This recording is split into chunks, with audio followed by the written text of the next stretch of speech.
Good evening, everyone, and welcome to tonight's virtual discussion of the salt of the earth. I am really happy to see your faces. Even those of you who have not put the video on, I'm happy to see your faces, that we've got a good turnout tonight for our first ever World Cinema Series event that is virtual. So this is kind of a big experiment, and thank you all for coming. This year's World Cinema Series that we kick off tonight is going to be on the theme Delicate Balance, Global Communities and the Natural World. So for those of you who don't know me, I am Professor Tom Pearson of the History and Anthropology Department, and I am the host and director of the World Cinema Series. And at the first meeting every year, I like to begin by, first of all, thanking you all for showing up. I see some students in the audience. I also see members of the Monmouth University campus community.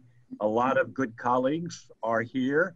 And I also see folks who have been part of our longstanding faithful public supporting the World Cinema Series. So I am really delighted to welcome you to tonight's event. I also like at this first event to thank the people who make this program possible. And there are a number of people both at the front of the scene and behind the scenes who have helped us very much. First of all, I want to thank my Monmouth faculty colleagues, those who are on the advisory committee of the World Cinema Series, but also the many colleagues who throughout the university over the years have supported this series. Because, you know, without the faculty's support, this program would, like any program, have difficulty in running.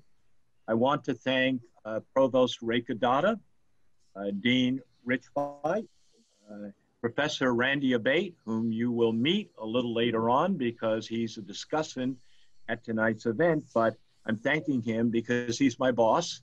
He is the director of the Institute of Global Understanding, and you may wonder how my boss could be hooked into becoming a discussant. Well, I guess we have a very good working relationship, and this film is a really good fit for Randy as well as Mark. I want to thank also Vaughn Peck and Kelly Barat of the Center of the Arts because they do a wonderful job in promoting the series. Sue Schumard in the Office of Global Education for years has been a backstopper for this series, and she was helpful in helping us get the films to show. Unfortunately, we don't have the facilities to show the film in, but you know, we're doing the best we can to adapt and move forward. Deborah Gross, the secretary or my assistant in the History and Anthropology Department, has been very helpful. And above all tonight, I want to single out Stacy Ayers because Stacy will be controlling the traffic flow in terms of those of you who want to offer comments by chat and the like. So by the way, when we get to that point in the program, you can unmute yourselves to offer comments, or you can use the chat as a way to weigh in. And then I want to give a final shout out to Zanetta Rago Craft, because Zanetta has put this program on the calendar for Hispanic Heritage Month. And I think obviously this particular film, this particular theme tonight lends itself to that. So as I noted, we're doing things differently with this program. And given that hopefully you recently watched the film, The Salt of the Earth, and given that we're doing it virtually with a Zoom discussion, tonight I'm going to keep my remarks quite brief. I want to do three things before we get underway with the program. First of all, I want to tell you a bit more about the theme of this year's series, A Delicate Balance, Global Communities and the Natural World. And I want to give you a brief view of upcoming attractions, to say a couple words about the 4 remaining films that we will have. Then I want to say a few words about the co-directors of this particular film, Wim Wender and Giuliano Ribeiro Salgado. and talk a little bit about this particular film and how it is that they came to the project and made the film. And then finally, my part, at least initially, will be to introduce our two lead discussants, Professor Mark Ludak. I'll do that first after we watch a trailer on the salt of the earth. And then after Mark speaks, we'll hear from Professor Randall Abate. And I think I'm going to ask that if you have questions, and I hope you have lots of them, that you hold off until Randy finishes his remarks, because we want to really bring in the diverse perspectives and then hopefully have a very good discussion on this film. So I will tell you that even before we were closed down by the global pandemic in March, we had chosen the theme for this year's series, and we had chosen the two acclaimed documentaries and the three feature films that we'll watch this year. They all focus on the interdependence of human communities on the natural world, on the natural environment. They spotlight people who have documented the impact of pollution, the environmental degradation.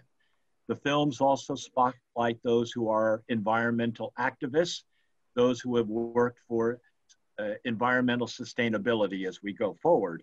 We even have people in the films who are those who have rationalized the degradation of the environment, chalking it up to the cost of doing business, or in some cases saying that the science is just not clear. So we try to bring in the full panoply of people who are really involved in this discussion.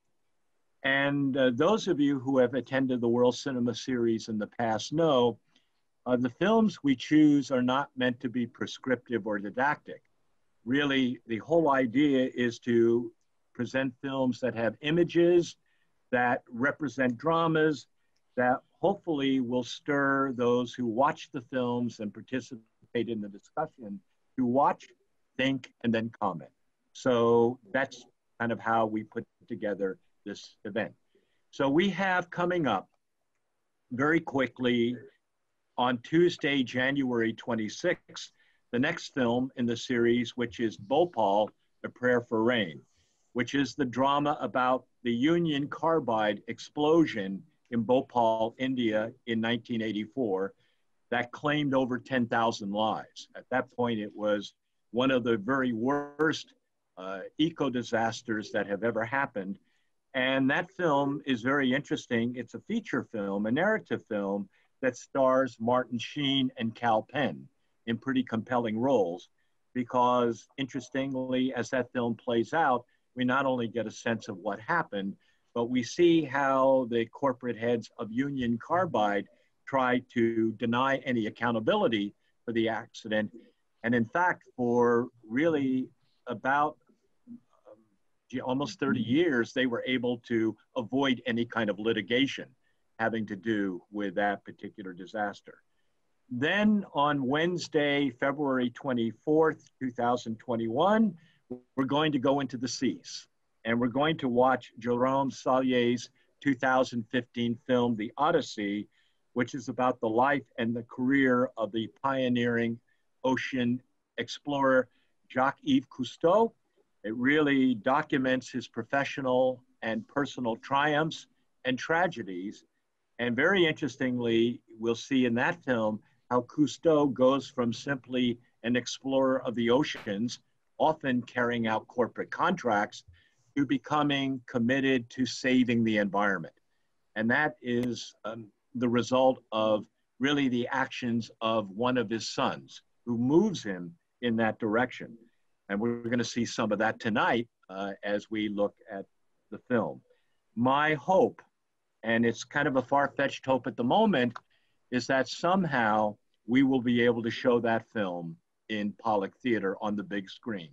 Because to see the underwater photography of what Cousteau was up to doing is absolutely magnificent. But I think people who have told me they've watched The Salt of the Earth said that even that epic film on an even smaller screen really translates. So hopefully you'll feel the same about The Odyssey if that's where we see it. Then in March 11th, we'll have a much more intimate film, the documentary Honeyland, which was perhaps the most acclaimed documentary last year. And this is the film about the Macedonian beekeeper, Hutadze Muratova, who was one of the last female beekeepers in Europe whose eco-friendly honey cultivation methods are threatened by the arrival of a new family. She welcomes them because she lives in a rather isolated existence, but it very quickly becomes clear that their sense of getting honey follows methods very different from those of Hutadze. And they ignore her wisdom, so it's really a thoughtful film, an endearing film, and an unforgettable one. And I do remember last year at the Academy Awards how many stars, filmmakers were saying that was the film that really stood out to them. And then we'll finish our season on Thursday, April 15th, 2021, with the film Woman at War, which is an Icelandic film that was made in 2018. We actually had thought about using it in last year's World Cinema Series, which spotlighted women as leaders, but I think it fits better in this program because it's based on the true story of a woman, Hala, a 50-year-old environmental activist in Iceland, who is determined to prevent the government of Iceland and an aluminum corporation for establishing a new aluminum smelting plant. So she actually goes out and begins to use a bow and arrow to shoot down the power lines. So this is a pretty kind of like a Robin Hood of environmental activists. But what really makes the film compelling is that during the course of the film, she gets news about her long awaited desire to adopt a girl from the Middle East. And suddenly she has to really do a lot of recalculation as to how she's going to handle that with her environmental activism. So those are the films coming up. But we've always liked to begin the World Cinema Series each year with a keynote film, one that really sets the agenda for the discussion, that gives those of you who faithfully attend a lot to look forward to, that provides linkages for discussion throughout the year. And we have that film, I believe, in the film we're going to discuss tonight, The Salt of the Earth, the documentary about the life and the photographic career of Sebastiao Salgado, the Brazilian photojournalist whose work of really about 50 years is chronicled in this film. The film is amazing in my mind in terms of the global sweep, the problems it addresses, the issues, the interdependence of the natural world and human beings. And, you know, Salgado, I think this comes out in the film, but it bears mentioning, had actually trained to become an economist to work for world banks. But his wife got a camera. He began to experiment with it, and he discovered this is what he wanted to do with his life. So his true love was to go into photojournalism, or to show, as he puts it, quote, how the environment and humans are exploited to maximize profit for the global economic market. His life attracted the attention of two filmmakers who are the co-directors of the film. One of them was his son. I'll talk about him in a moment, because interestingly, father and son were estranged for a good part of the son's life, given the father's commitment to photojournalism. But the other co-director is the renowned German filmmaker Wim Wenders. And this project to him is clearly a labor of love. Interesting like Sebastiao, Wim Wenders had a very different original career in mind. Actually, as a boy, he thought about going into the Catholic priesthood. He did not do that, although he's remained very religious in his views. He thought of going into medicine. His father was a surgeon, so he would follow the footsteps. He abandoned that at the university. He thought he would go into painting. He wasn't a very good painter, so that failed. He then thought he would try film school. He wasn't admitted, so that failed. He went off to Paris, and he ended up discovering his passion in life because he would go to the cinema in Paris and watch up to 5 films a day. And I don't know how most people could handle 5 films a day, but apparently it convinced him that this is what he wanted to spend his life doing. So he did go eventually get into film school. He worked writing film reviews for United Artists, and he actually went into 2 careers in the arts. Photography, he's a very well-respected photographer himself, as well as film. And of course, his work in both, and particularly in film, has brought him many awards, including 3 Academy Award nominations for his documentaries, including the film that we're going to discuss tonight. He's also won the 2 premier prizes at the Cannes Film Festival for his work on the features Paris, Texas in 1984 and Wings of Desire in 1989. He is today the president of the European Film Academy. He took over that role in 1995. He still holds the title, which is some record, I think, in the arts community. And you know, when you draw up a very short list of the most prominent, important directors in international cinema, Wim Wenders is on that list. So he is a big deal. He also, as he points out in interviews he's given, was long drawn to Sebastiao's work, his photographic accomplishments. So he had wanted to do a film about Sebastiao's photography, but he points out that this film never would have come to the fore without the collaboration of Juliano Ribeiro Salgado. Because according to Wenders, you know, it's difficult to make a film about photography without it becoming a slideshow.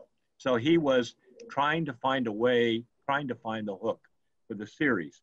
And he discovered the hook in working with Juliano, because Juliano's story about his father being away, long absences, the son struggling to establish his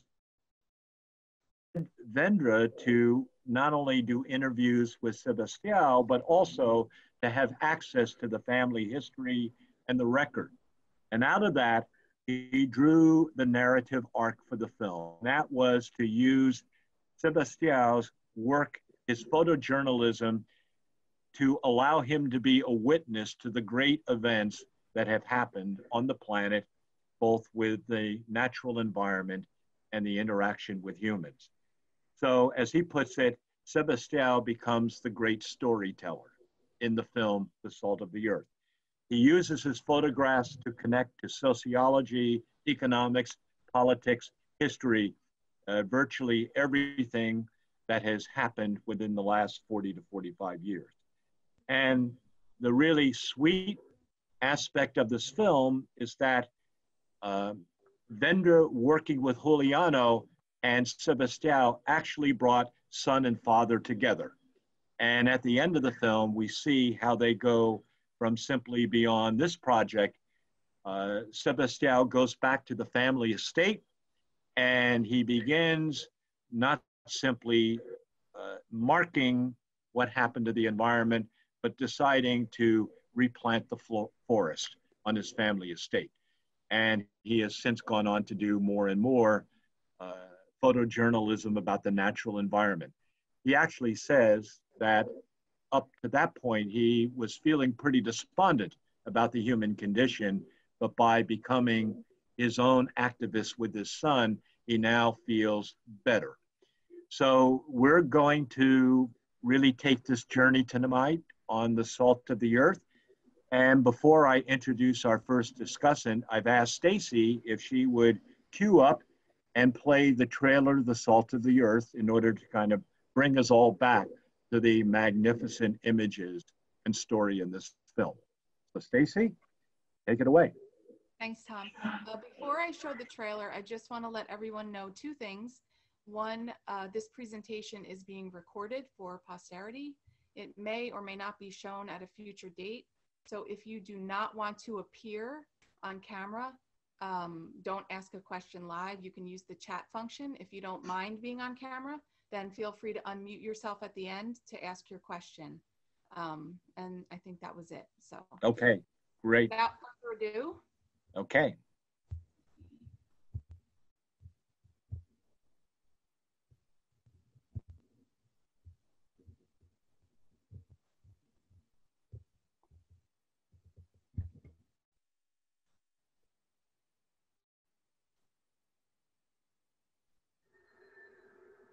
A photographer is literally somebody drawing with light. A man writing and rewriting the world with light and shadows.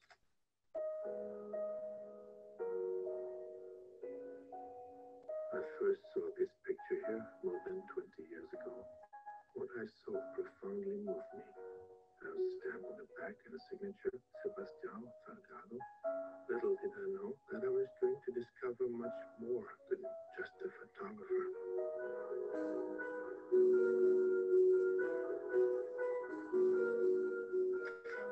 It all started in a little town in central Brazil.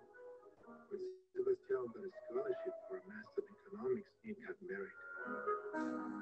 One memorable day, Lelia bought a photo camera. The first picture he ever took was of Lelia, of course. The two of them made a bold decision together. He traveled to the four corners of the world as a social photographer and a witness of the human condition.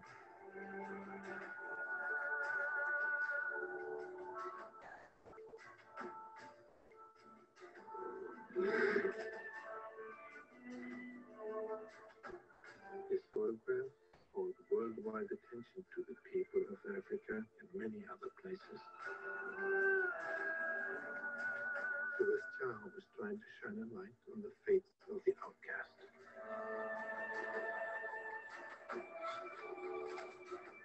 He really cared about people. After all, people are the salt of the earth.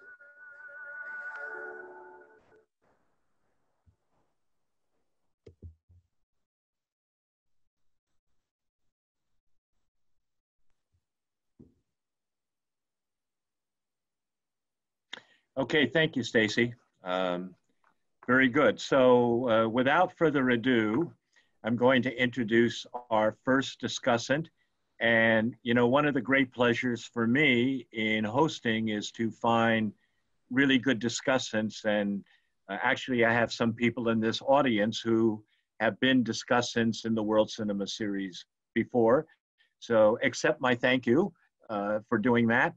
But our first discussant will be Professor Mark Ludak, a specialist professor in the Art and Design Department here on campus, and the faculty member who teaches all levels of photography at the university.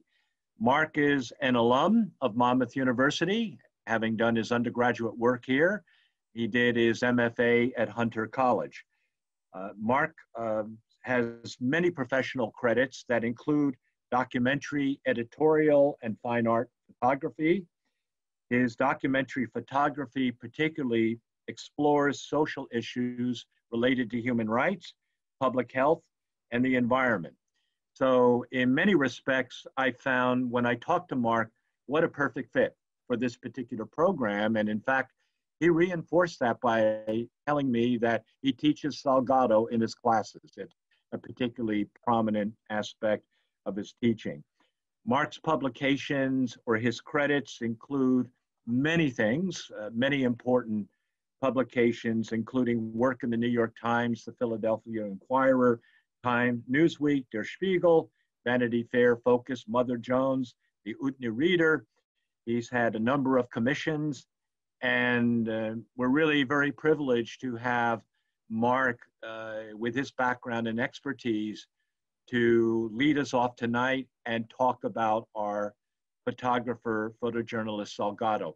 I'm going to ask as audience if you would hold your questions until we finish with our second discussant, and then we can open it up for discussion, and are really interested to see what thoughts you will have. So Mark, the floor, or I should say the screen is all yours. Thank you, Professor Pearson. It's a real pleasure to see everyone, and I really appreciate everyone coming out. I have Sebastiao Salgado is sort of a touchstone for me. I've been following his work all of my career since I was a student. And I'm going to go through some of his work. I think the more that I look at his work and the more that I see the way his work has developed over approximately 50 years right now, different things come to mind. Right now, I'm so impressed with the archiving of his work and the way that he makes his work available to people. And that in itself is such an accomplishment. The fact that it will be a historical record is extremely significant. I think it will be, as I tell my students, it will be one of the visual historical records of our era. And my personal opinion is that he is perhaps one of, if not the most, one of the most significant documentarians in the history of photography. I just saw a small interview with him that he did for the Fetterman Gallery. And he was as candid, and this was a few weeks ago, he was as candid and as enthusiastic as he could be with this very young journalist. So unassuming that it reinforced everything that I've thought about him as being a genuinely good human being. So without, I'm going to go into sharing my screen and a slideshow, sorry, but it's really, since we're not going to be seeing the film here, I did want to have some real images to call upon. And some of the images perhaps are not ones that we would see necessarily, although there are quite a few that I think are his really iconic images. I'm particularly interested in his background in and drawing from surrealism and Russian constructivism. That's particularly my interest in his work, the way he uses symbol and archetype and myth to really portray the human condition. And perhaps my take on his work is more of a poetic and nuanced take on the quite literalness of some of his work. But nonetheless, I feel it needs to be said, and I know that he thinks about those things. Just a brief. Professor Pearson was correct. My own background was as a philosophy student at Monmouth University, then college, and I actually was studying fine art and here and at Pearson School of Design in New York. And it was in a labor economics class at Monmouth, where I first came across the work of the Farm Security Administration and the Roy Stryker and documentary photography. It was the first time I'd ever seen it, anything like that. It was so moving. I cannot say how that impacted my life, that I did stop pursuing a degree in philosophy for graduate school. I continued as an undergraduate, but instead of going to graduate school in philosophy, I went to graduate school in photography and studied with an excellent documentary photographer, Roy DeCrava at Hunter College. Needless to say, I think Salgado's background in economics is extremely significant. It's extremely significant in the way that he approaches his subjects and approaches his projects. He casually mentioned in an interview about the Genesis project, which is an enormous eight-year project that he undertook. And the way he described it was, well, there were four projects per year and 32 projects. And that's why it took 8 years. That was the answer to the question. And then when you go further into it, you go into his work, his background in economics, most of his work has to do with commodities that are essential to our life on the planet as human beings. Production of food, sugar, coffee. Those were his first major projects in very basic commodities. So I'm going to start to share my screen, and let me see that this works. And go. Okay, and let me go to the beginning, sorry. I'm just going to scroll through here quickly. Okay, important distinction to be made to be said about Salgado is that he was friends with Henri Cartier-Bresson. It was Henri Cartier-Bresson who introduced him to Magnum, really took him under his wing, shepherded him through the initial part of his very early career. And most of us in photography, Henri Cartier-Bresson is the person in many ways. He really coined what is understood to be the decisive moment in photography. And here's a quote from him, from Bresson. To me, photography is the simultaneous recognition in a fraction of a second of the significance of an event, as well as a precise organization of forms which give that event its proper expression. Right, that's Henri Cartier-Bresson, the decisive moment, a sort of synchronous confluence of all impactful phenomenon to such that we receive meaning from that. Salgado says later, I have a way to photograph. You work with space, you have a camera, you have a frame, and then a fraction of a second. It's very instinctive. What you do is a fraction of a second, it's there and it's not there. But in this fraction of a second comes your past, comes your future, comes your relationship with people, comes your ideology, comes your hate, comes your love, all together in this fraction of a second. It materializes there.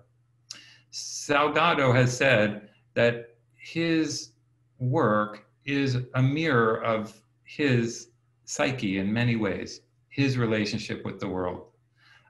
So I want you to just sort of keep that in mind as you're looking through a bit of his work. And I'm going to start, I don't want to really go over too long, but I do have a bit of slides. So let's go through here. And this is just a photograph which I thought really reflects the sort of early work of Salgado and the influence of Henri Cartier-Bresson on him. Not often in photojournalism, in documentary work, do we use the vertical format. The vertical format is really not the most, quote, democratic of formats.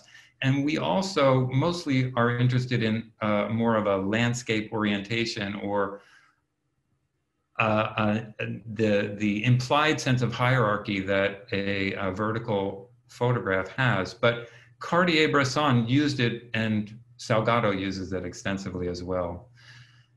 As I said, when I was a student and in graduate school, I was walking to class and came across the Burden Gallery in New York, and the Burden Gallery was affiliated with Aperture, which was Salgado's first publisher of his book, Other Americas.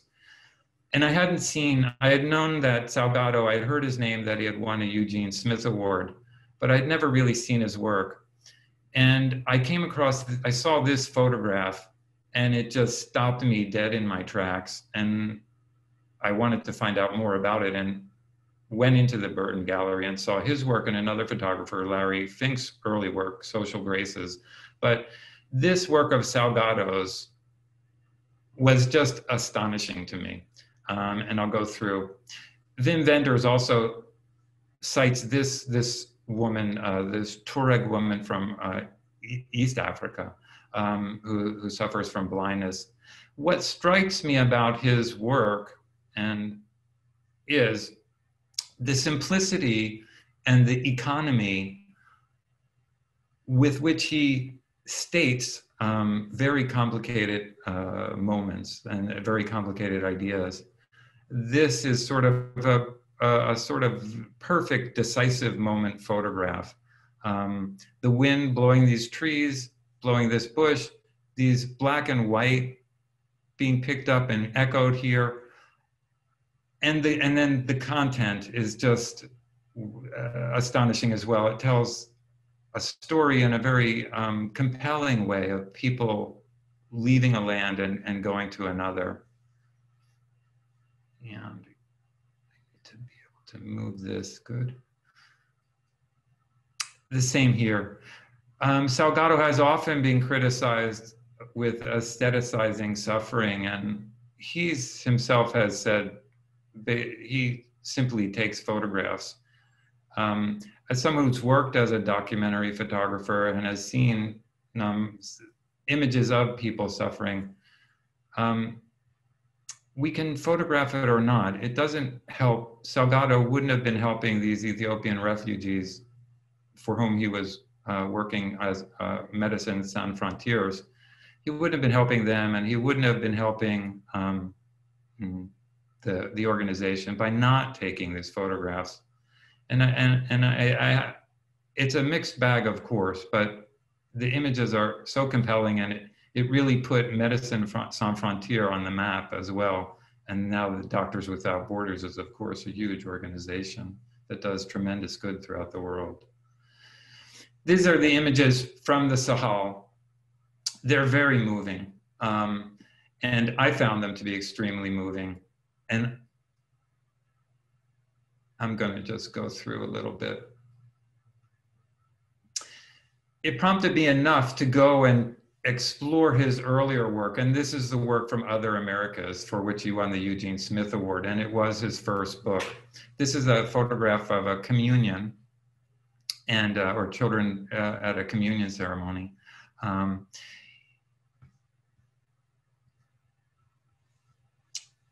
He traveled throughout Latin America, and in the movie and then in interviews, he traveled with a priest, and it was basically the priest at the time in the late 70s, early 80s. There were liberation theology in the Central South America.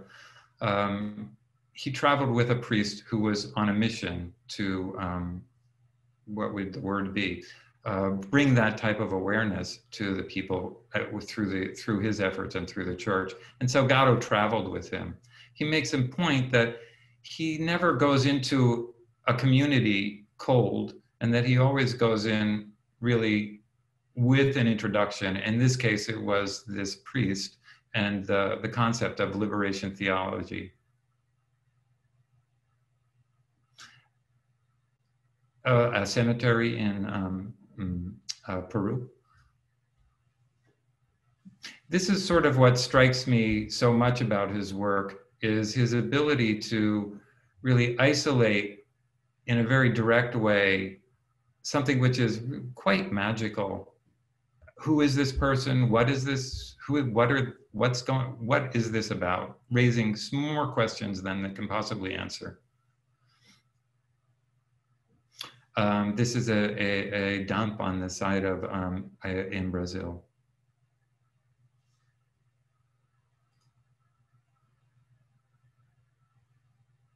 At the time this was in the late 70s, early 80s. We weren't seeing a lot of this type of work in the US media at all. So this was fairly groundbreaking work. And the person who really brought it to the attention of the American public were publications like Whitney Reader, Eric Whitney, Fred Ritkin with the New York Times Magazine. They were very early champions of his work. The Serra Pelada mine is really what put him on the map. And internationally. Neil Burgess, who was the head of Magnum in London, first came across this work.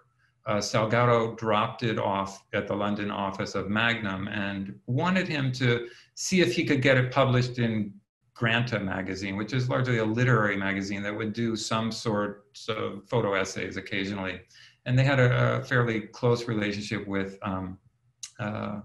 Magnum. Neil Burgess was so astonished with the work, as anyone was. I remember seeing this in the New York Times magazine. Anyone was. This was unbelievable.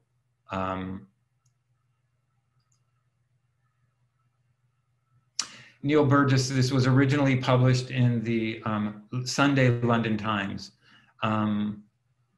for a sum twice as much as what Neil Burgess says he didn't know what to price it at. He picked the highest price that he could imagine and doubled it, and that's what they paid. This was the first real publication on an international level that Salgado received, was this work.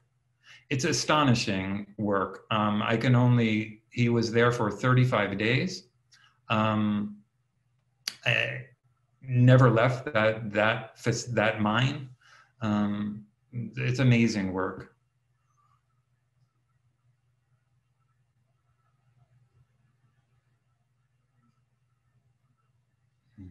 That work was part of a project that he was working on called Workers. And in Salgado's mind, Workers was a project which would, in not a comical way, but would unite workers across the world. It was ostensibly an attempt to show the manual labor that was being overtaken by and would soon be replaced by largely robotic labor, which is perhaps the case. So he documented these areas are from the landless workers movement in Brazil, which was huge. There are like itinerant workers in Brazil. Sugar workers in Cuba.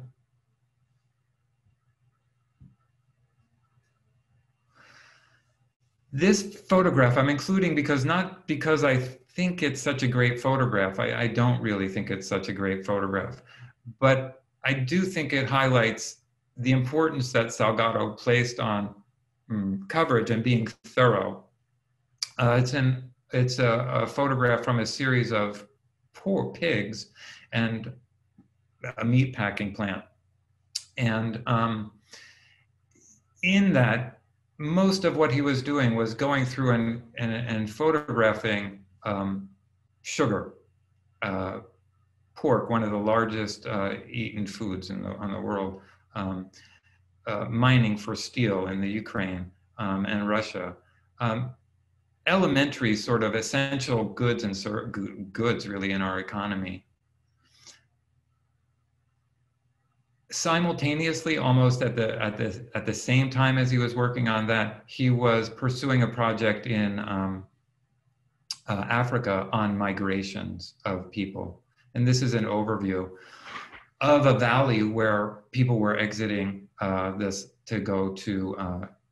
exiting Ethiopia. He makes a point about his use of light. He has said that his use of light is, he often photographs from into the light, or as he calls it, against the light, because that's how he's lived his life. And by that, I think he means that he's lived his life sort of against the grain. He's sort of brushed up a bunch of things and has gone against the grain in that way. So this backlight, which some have called very, quote, cinematic, biblical, romantic, it's probably all of that, but it's one of his real signatures. He's often said that he takes the same picture in different places with different people. And that's true of just about any photographer, or perhaps any artist, really. This is all film-based photography. We'll see later that he had to switch. This is from Migrations. This is in India as well. And I remember seeing this for the first time and being bowled over as well. I couldn't even conceive of the things that he was seeing and photographing. This is from Migrations as well. This is in Kosovo.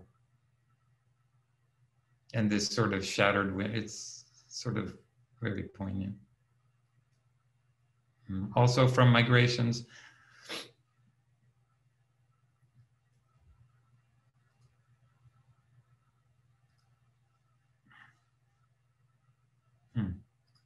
There we are.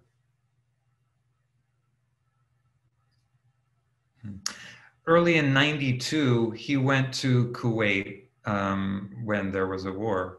And he photographed the oil. Like many of us, I was in Baghdad photographing for a religious organization, the Fellowship of Reconciliation, and concentrating on captured hostages. Salgado was in Kuwait and was photographing oil. And at the time, I couldn't imagine what that would be, why he would be there at that time. He was already working this into his project on workers.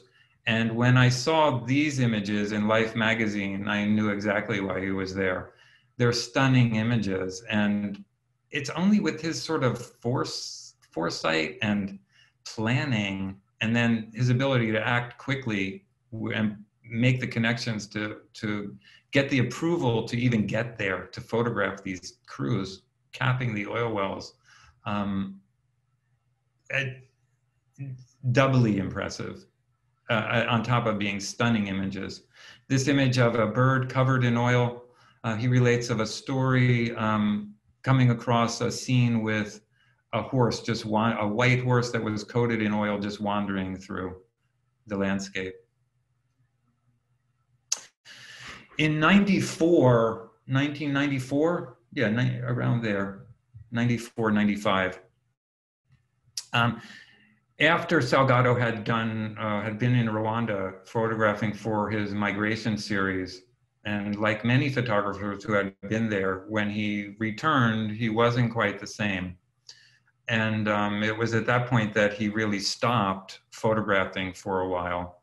I think it was a horrible experience. I know other photographers who have been there that some never photographed again.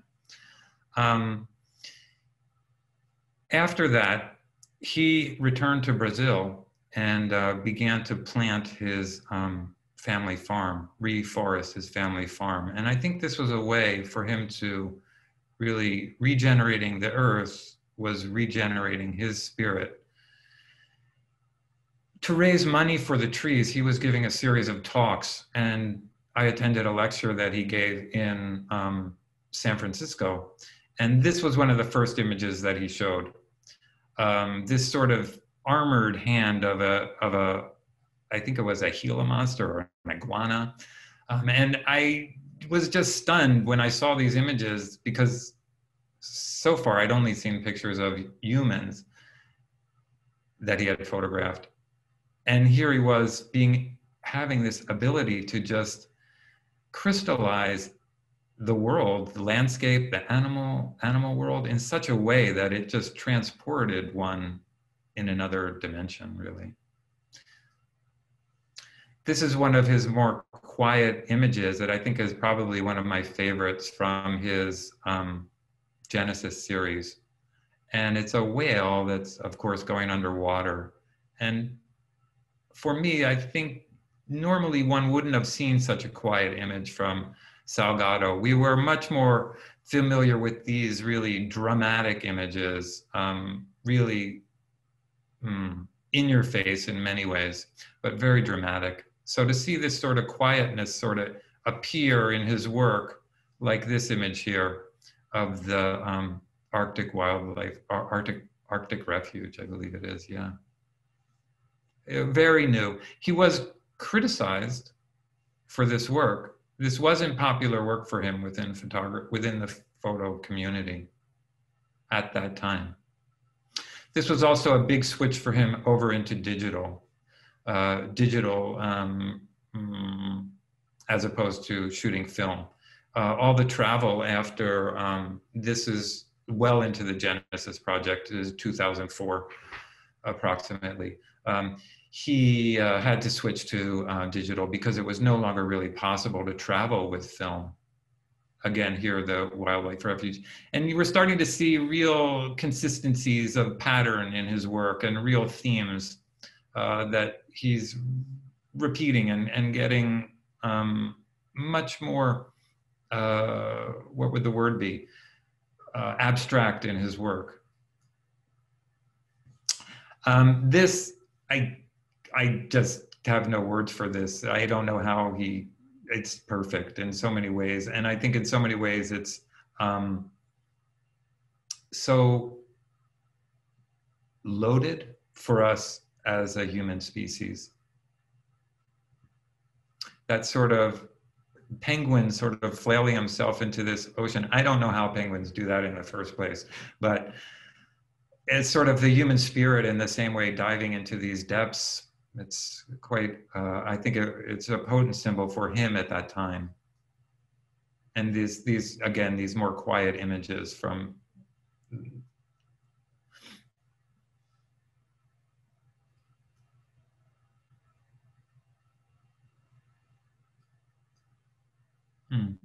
even within his work, there was still a sort of, this is a terrifying image in some way. And I'm not sure what to make of it on a certain level, other than it didn't fit the mold really with the Genesis theme of us belonging in the natural world. It's sort of a terrifying image.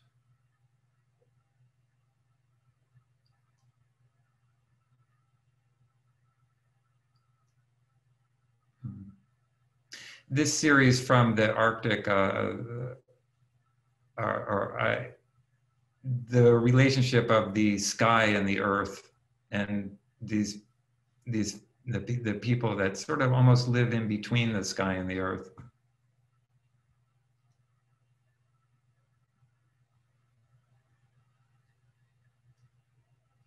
His work now is in Amazon, and it's quite different, much more direct, much less complicated in a certain sense, and more complicated in another way. And I think it's most, who I would compare this to would be Edward Curtis, the photographer Edward Curtis, who did such documentary work in the American West and Southwest.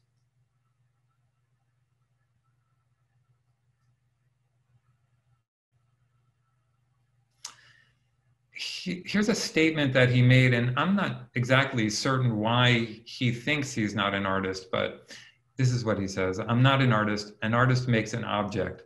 Me, it's not an object. I work in history. I'm a storyteller. I don't want anyone to appreciate the light or the palette of tones. I want my pictures to inform, to provoke discussion, and to raise money. So I'm mixed on that. I of course think he's a tremendously, I'm going to stop screen sharing. I of course think he's a very powerful artist. And when you hear him speak about his work, which I would really suggest you do, especially recently, because he's very excited about a new camera that he has. He has innovated what we do in photography, both digitally and film at this point.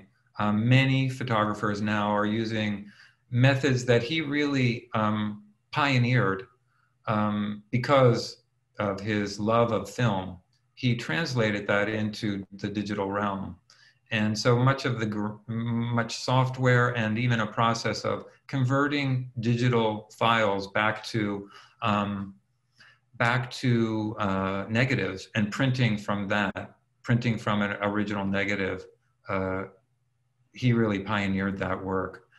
The other part about his work, which I think is really significant, and I try to stress this to my students, is the way that he cataloged his work, continues to catalog it, and archives it, codes it. He has over 500,000 work prints.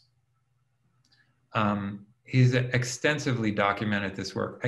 It's incalculable how valuable that will be to us as a species, us as humanity, as a record of our planet and our life during this short window that he's been alive.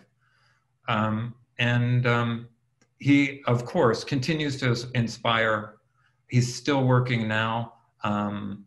He's still, I believe there was just a press article about his ranch in Brazil a couple of months ago, how successful it is that he's donated it to Brazil. So that's it. Of course, I'm a big fan of his, and I hope you enjoy his work and get to know his work and his life. Yeah, and thank you very much. Yeah, okay. Thank you, Stacy. Yeah. Okay, thank you, Professor Ludak. And actually, what I liked is you really captured the variety of angles, aspects that he does over the course of his career. And it is stunning. And he actually asks people to comment. So I hope after Professor Randy Abate gives his remarks, you will all want to comment and talk about the salt of the earth. So I want to, at this point, introduce our second guest commentator, Professor Randall Abate, who is the inaugural Rechnitz Family Endowed Chair in Marine and Environmental Law and Policy here at Monmouth. He's a professor of political science and sociology, and as I mentioned earlier on, he's the director of the Institute of Global Understanding. Randy is a graduate of the University of Rochester and the Vermont Law School.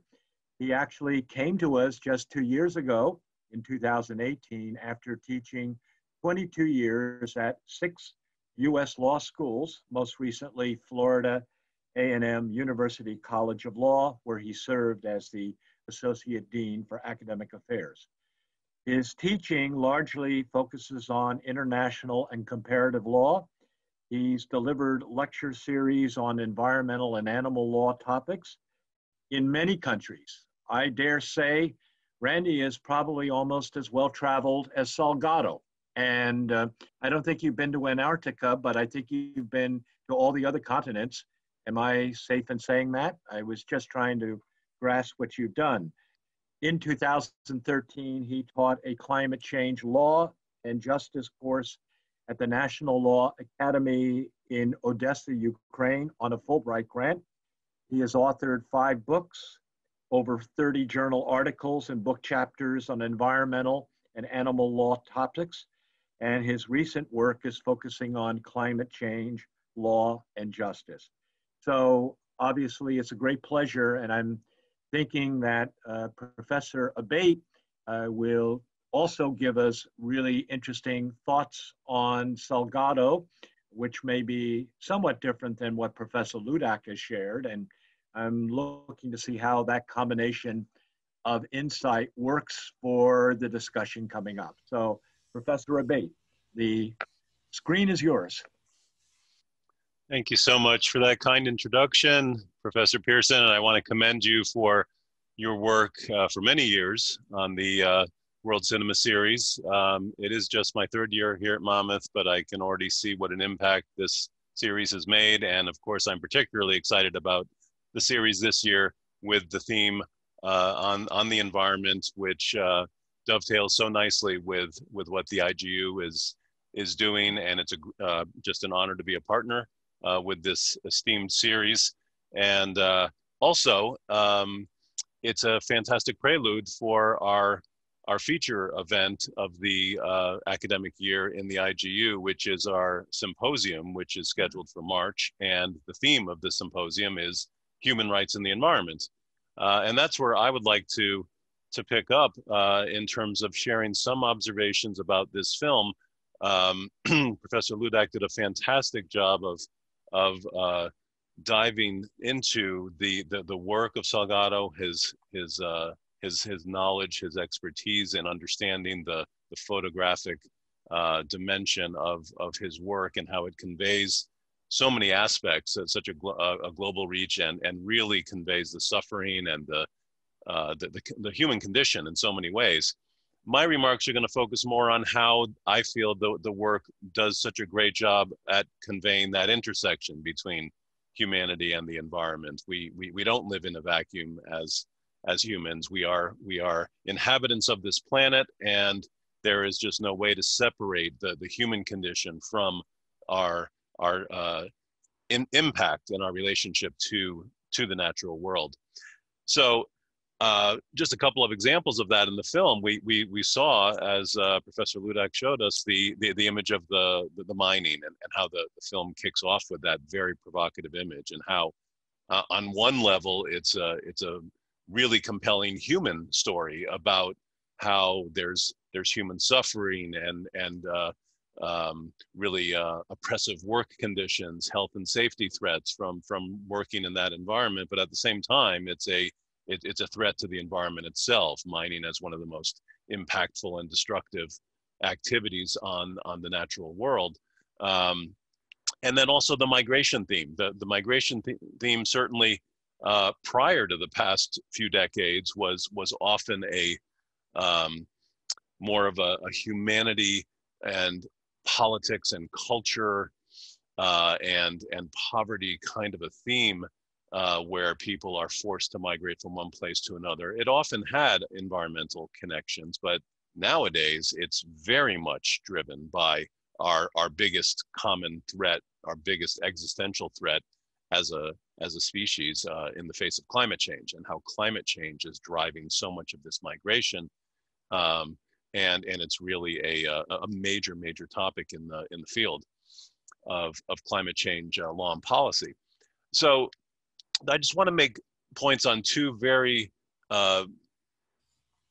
short themes on environmental dimensions of this film, and I can really just summarize that as environmental restoration and resilience. And I think it's a very timely topic in the sense that being able to understand our impact on nature and do our best to restore nature is one of the best defenses we have against climate change. There's so much talk about how we have to adjust every aspect of our lives to have a fighting chance against climate change. But what inspired me about the film in many ways on the environmental side was how effectively it conveyed the power of environmental restoration, as you may have noted at the end of the film with his work restoring the forest on his ranch. So the idea here is that this is very empowering, not only for the environment, but for humanity. And Professor Ludak made that point, connecting how restoring the natural world is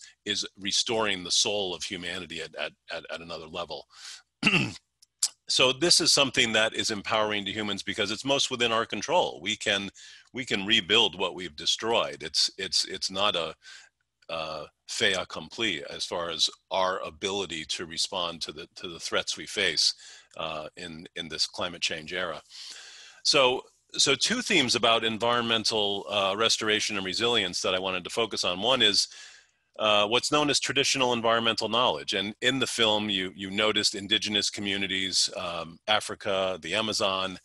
And as a scholar on environmental rights and climate change, climate justice, one major focus now is this area of traditional environmental knowledge. What this means is that indigenous peoples had a remarkable capacity to live in harmony with nature, to ultimately live in what is a fundamentally sustainable way. And that is what the rest of humanity has failed miserably at achieving. And that's why we face the threat from climate change that we do, is that we don't have that sense of being a part of the ecosystem. We have essentially assumed the role as manager and master exploiter of the environment rather than living in harmony with it.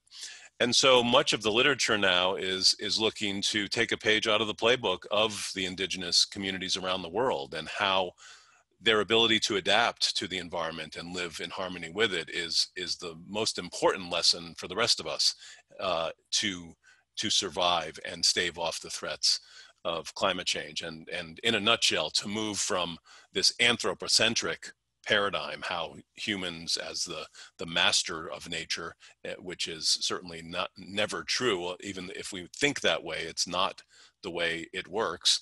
And to move to this ecocentric way of thinking, how the humans are part of this interconnected ecosystem of our planet. And then the other point, and I love the way it ended, the film ended on that more hopeful note about the restoring of the forest and how you really come full circle from that harrowing image of the mine and the mass of humanity and the destruction of the natural world, and finish with this restoration theme and this hopeful note that nature does indeed have the capacity to make a comeback when we work with it. And this reforesting effort that you see in the film is really the ultimate win-win when we think about its impacts. It's certainly a valuable way of promoting biodiversity, which is one of our best responses to climate change. Climate change is more of a threat because our ecosystems are broken down from the way we have exploited the natural world. So if we restore nature, it promotes biodiversity, which in turn builds our resilience to those threats from climate change. And it also supports those human communities who are in those areas where we have a restored reality in nature. And so I would share a story that I saw just a week ago in a magazine fittingly called Anthropocene. And it talked about I wanted to give you an example of just how powerful this restoring nature is as a climate change mitigation technique. It's actually referred to as rewilding, that term you may be familiar with.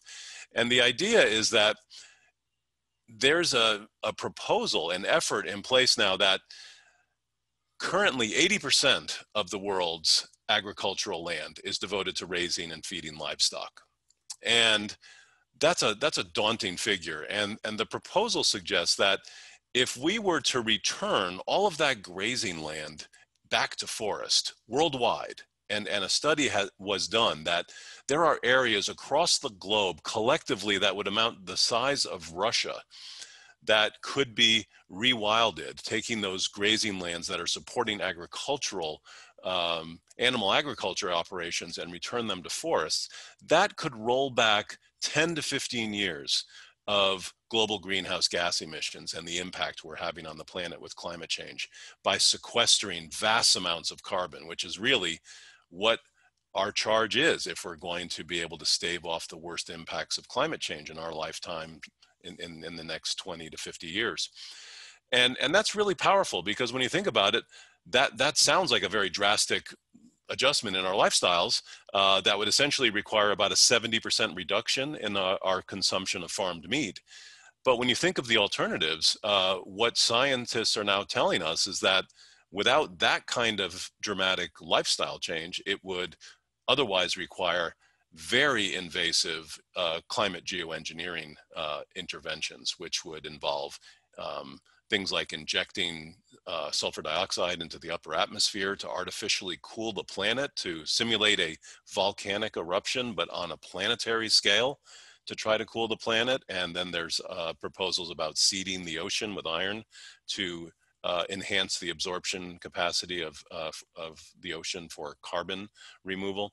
So these are very scary and threatening ways of global promoting global cooling, when in fact this whole rewilding idea that we saw conveyed so well in the film is really much more within our control, much safer, and arguably more reliable. But of course, it's going to involve our need to retool and rethink our relationship to the natural world, and not just think of it as an all-you-can-eat buffet that is always going to somehow magically restore itself. That's painfully evident that it's not the case based on what climate science is telling us. So I really enjoyed that message from the film, and it's something that you don't see enough in much of the environmental dialogue. It's always about reducing greenhouse gas emissions in other ways, and other a focus on our energy system, and a focus on how climate change is impacting us and adapting to those impacts. But we really need to be thinking about mitigation, and this is probably our best tool to promote climate mitigation. So I was really impressed and moved by that, how effectively the film did that. So I'll stop there. I'm very eager to hear comments from everybody, and thank you again for the opportunity, Professor Pearson, and thank you, Professor Ludak, for your excellent commentary.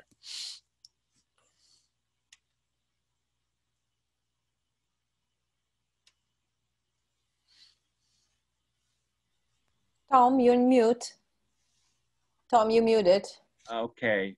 Now I am unmuted, and you may be sorry that I unmuted myself because I tend to talk at these things. But no, I wanted to, again, thank both of our discussants for making very good commentary, and we'll thank them more generously when we get to the end of the program. But you know what I was seeing here, looking at the gallery, we have friends of the university from near and afar, people who have not been at the university for a while. And one of the great things about Zoom is we're able to make those connections and make those connections around really a very important topic. And I thought, you know, both of you gave really interesting and complementary perspectives on this film. And so what I'd like to do at this point is ask members of the audience if you would like to ask a question or offer a comment about the film or about the commentary. So again, the plan is to, I think, unmute yourself and you can ask the question, or if you prefer, you can send a chat note to Stacy Ayers and she will pass that on to the appropriate person.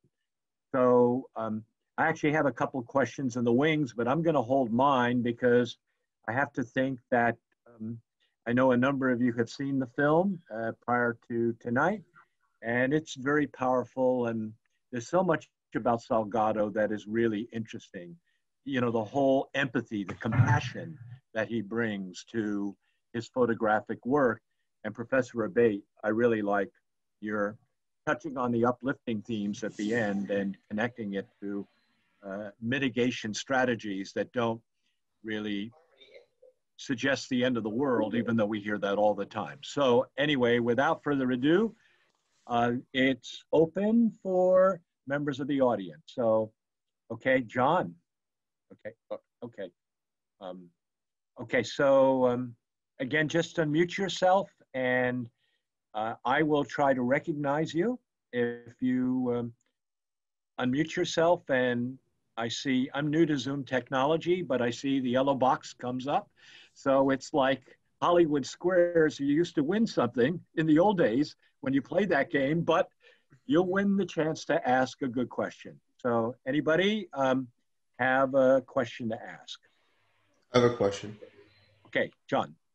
This is for any of the speakers. How effective do you think is like people changing their minds considering like climate change and environmental issues when they watch films like this?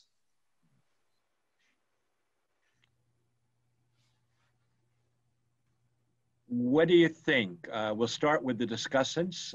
Professor Abate.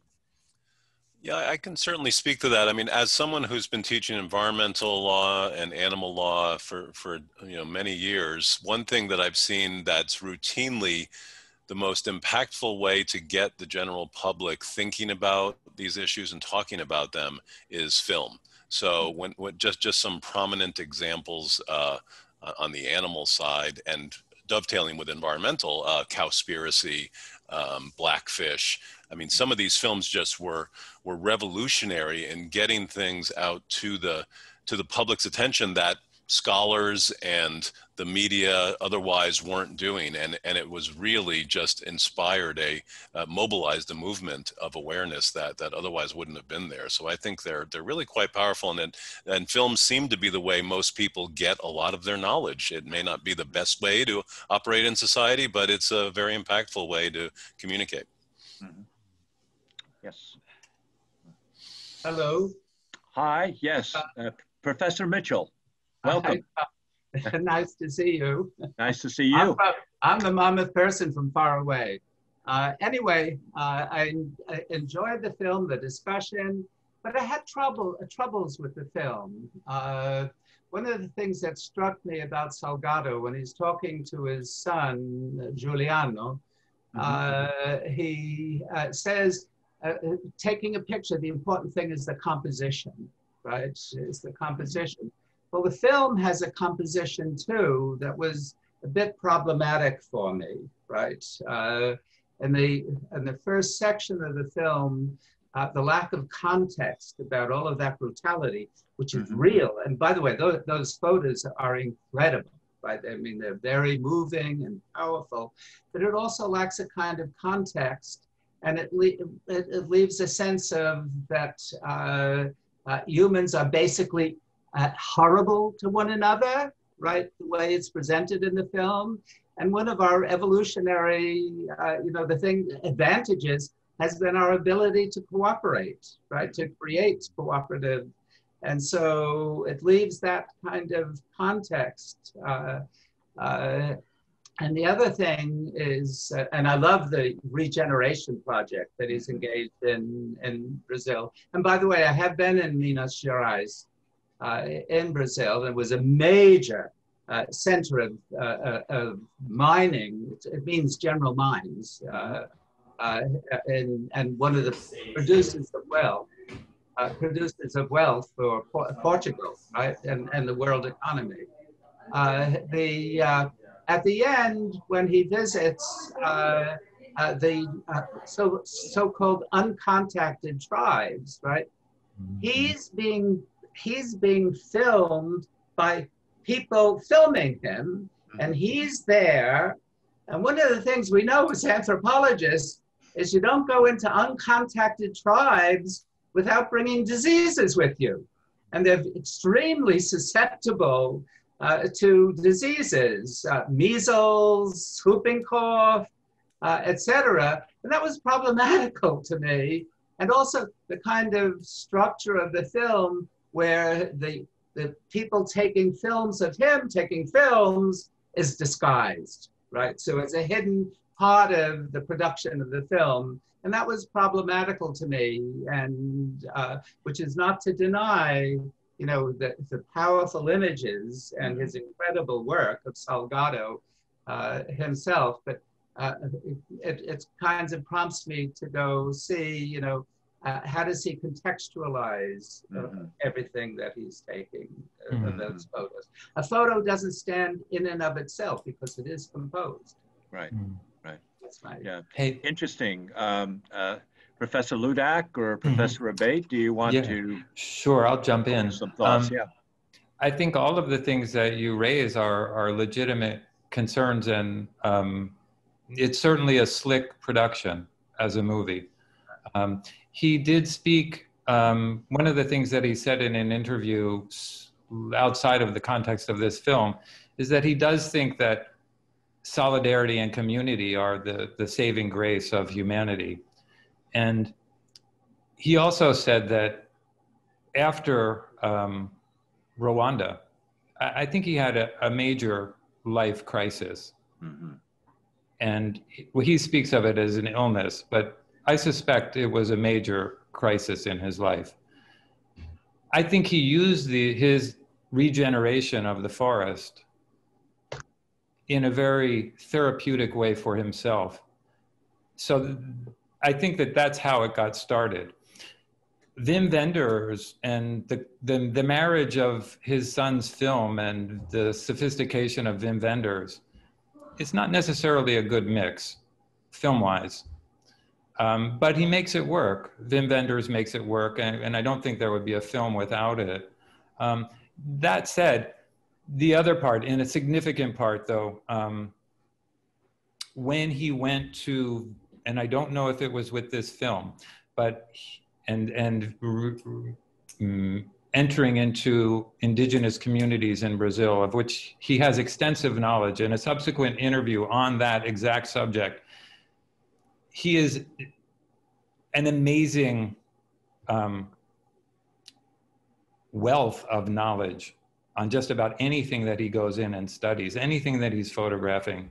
The level of information that he has at his fingertips is just astonishing. So he said of the 302 tribes that they know about, for him to go in there, it was a 14-day quarantine period. Any material that he brought in there had to be totally sanitized. Anyone who went in there, it was with him to do anything. That said, on the one, he was in there for 7 days and it just rained every day. I have to think that my own take, maybe it's just my own predilection for and really admiration for him as a human being, is that if there are flaws that we can see, if there are chinks in the armor, more than likely it's due to the production of trying to make something that's going to be palatable for a large audience of people who won't necessarily, as I think someone else brought up, wouldn't appreciate the value of the product unless it had high production values and was somewhat, quote, slick, right? So I think that's the sort of balance and the sort of fine line that Salgado has always tread. There's a part as if you're, and as a photographer, as anyone who does anything in the arts with an emphasis on social advocacy, there's a part where it's got to communicate. And there's a part where you're sacrificing the art part to communicate to a larger audience. He's always sort of walked that line, sometimes more successfully than others, I guess. And what's indisputable, though, I think for him, is the real amount of resources, personal resources, and resources of organizations that he's put into reforesting the Amazon and into the organizations that he's worked for. As a photographer, it's always been pro bono. He's raised millions of dollars for organizations through his work. So it's a mixed bag, I guess. And it's a very complicated one, I guess. Is really, for me, it's quite complicated as well. But I think there's legitimacy in every point that you raise. Thanks, Mark. I wish that had been made clear in the film about when they're going into that area of the Amazon. I had the same feeling when seeing that scene. It was so inauthentic. I know he can't work that way. I know he's not a walking advertisement for Canon and Patagonia clothes. But Canon donated all of the equipment for him. Right. The film is shot digitally with Canon equipment. But for me, one colleague told me that when a missionary, I don't work in Amazonia, I work in the Andes. And one colleague told me, I don't remember his exact figure, who works in Amazonia, the incredible mortality when a missionary goes into one of those uncontacted places. Mortality is extremely high, right? So the film gives the impression that you just can go in. There's a real ethical problem about going in. So that was right. Yeah, I wanted to pick up on your comment, Professor Mitchell, and kind of mention that, this film was highly praised by critics, but there were some critics who had issues with the film. One of the issues that was raised is that the film shows Salgado's work, and you kind of picked up on it in showing all of these images without much of a contextualization of them. And one of the critics said, as outstanding as the imagery is, there's not a lot of discussion of the ethical implications in the narration of the film. So I'm wondering, Professor Abate, what you think about that. And then another criticism, and Professor Ludak, this is probably more geared to you, is that interestingly, some critics say that no one ever really asked Sebastiao about why black and white as opposed to some of the other, the use of color, which Giuliano and others use in their work. Now, I don't know whether that's a more complicated question or a less complicated one. If it's probably easier than the ethics question. Yeah, so I was thinking maybe we would keep Professor Abate off the hot seat for a moment while he thinks about the ethical aspects, and you can deal with the history of Salgado and black and white is Salgado was not a particularly good color photographer. He was sort of average. As a news photographer, Salgado was a pretty average photographer. He really didn't come into his own until Other Americas, and he started working in black and white. If we think of black and white and the difference between black and white and color in more of a, let's say a Platonic sense, in a formal sense, his use of black and white enables him to deal much more abstractly with the issues which I think were significant to him, to really distill imagery down to archetype, symbol, without the distraction of color. It was after that he really started to develop as a photographer. Plus, he himself has said on his use of color, just the physicality of using color, the way that one had to work as a photographer with slides at the time because he was working for a publication. Each image was separate. Whereas when he was working with film, 35 millimeter film, it was much more sequential, meaning he could go from, when he's looking at his work, he could go from frame to frame to frame to frame to frame and tell a story in a way that he wasn't able to do that in color.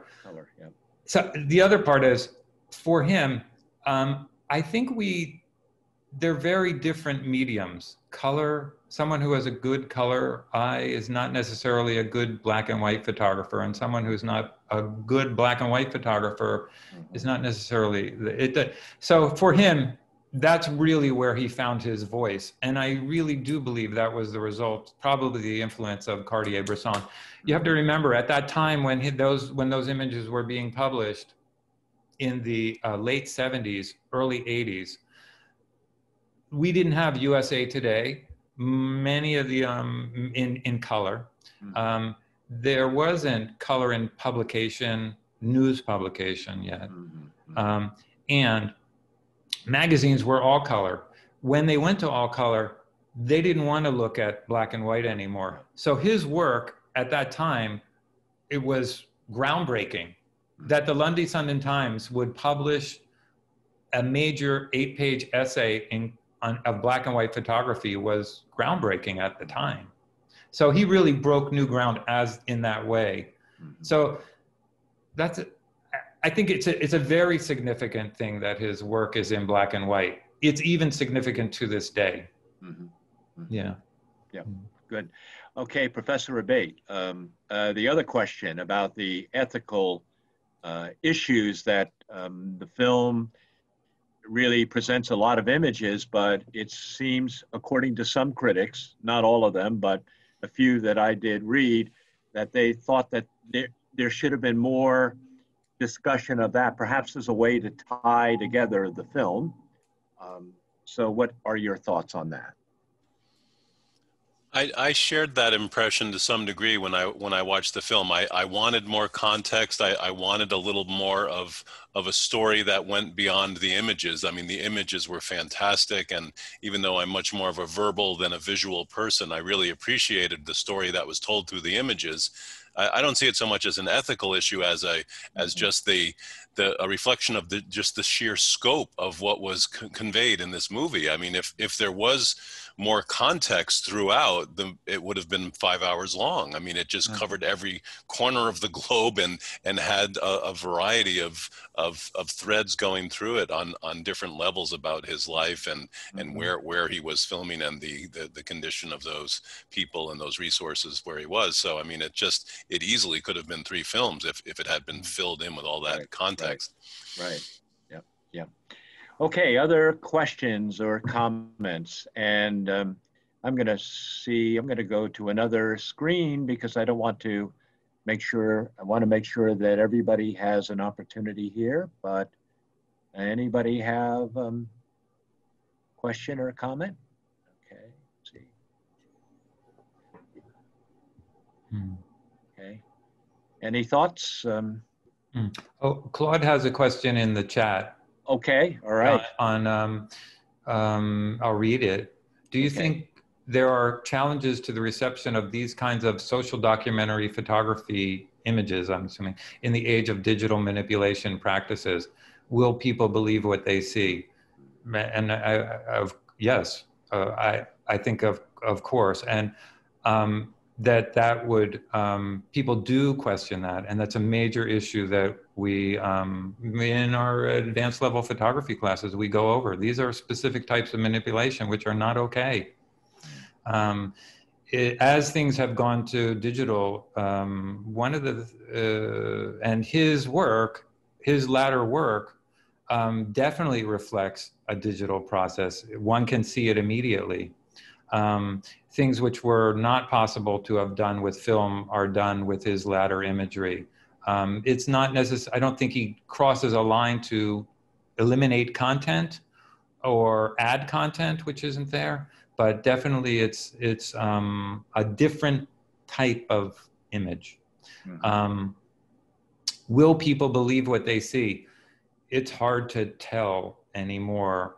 It's hard to know, given the level of even video manipulation that's available, and it's hard to know what people will. I think which puts us all into I think maybe to get back to the question of ethics, we have to trust the integrity of the person who's creating the imagery. That has to be you have to believe in the integrity of the person, because everything is really possible these days. So in his case, I happen to believe that, but I can't say an unstudied view of his work would bring about the same result.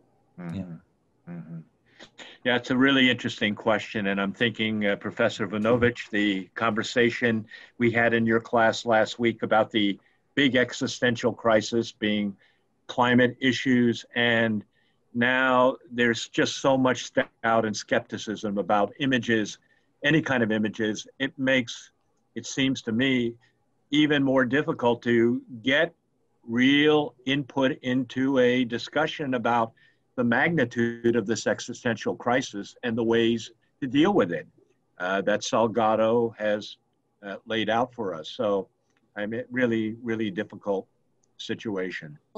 But I was thinking the whole time, just really quickly, I know it's getting late, this question of authenticity, and something that, you know, Mark alluded to right now is you have to trust the person, that's the authentic, you know, the authenticity comes from the photographer, no longer from the, you know, portraying event exactly how it happened, right? And has that all ever been the truth? Anyone who's dealing with media or images knows that angles matter, you know, from which angle you take the photograph. So I think, you know, this really is about the photographer more than the photographs. Okay, I just one comment. I was not questioning Salgado. I don't want to leave the impression that I'm questioning Salgado's ethics, right? I was questioning only the ethical implications of going into uncontacted areas. That was my Professor Callis raises a very important part for Salgado, which is the role of his wife. And very sick. I don't think he would have been, I know he wouldn't have been able to do what he did without her. And she's the person who's responsible for all of the archiving, all of the publications, and all of the gallery exhibitions, which really made him who he is, really. Yeah. She is actually a producer of this film. So she's plays a major role in even bringing this to the fore. So, okay. Anybody else would like to offer a comment? Yes, we've gone past the hour-and-a-half mark, which is you know, for those of us using Zoom for the first few times, is something of a record of longevity. So we probably don't want to push our luck too much further, but I think this has worked out really pretty well. And I want to have us as a group thank our two discussants, Professor Ludak and Professor Abate. So great job, everyone. And of course, Stacey Ayers, who really kind of set everything up and kind of kept us all on track. So a round of applause, even with your mutes on, for Stacey. Thank you. Okay. And finally, thanks to all of you for coming, because as I said, this was really a first time we've done this. We'll have to hope that at some point we can get back to watching on the screen and seeing one another. There's something special about that contact. But in the meantime, I think we've got a plan. So mark your calendars for, I think it was January 24th or 25th.